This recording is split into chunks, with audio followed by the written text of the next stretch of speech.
بازی دادی منو، خب منم فریب خوردم بهم گفتی نرو، خب منم پیشت موندم. خب بذار زودتر تموم کنیم بازی رو تا نشم خوبتر، من ازت دورتر میخوام بشم چون که عشقت منم کور کرد. آره احمق بودم گفتی میمونم پیشت، اما رفتی و سندار دیوونه میشه. بیا خیلی خب ناله نکن اومدم.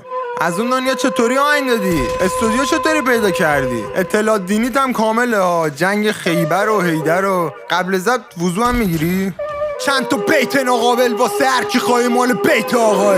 ما به جنگ عادت داریم مثل زور به آفتاب، فکر کردیم ملتفه تمونه تو میده جوری قورتون میکنم در بیاد کفر صافکار. اگه به حلال پهرومتون چیه؟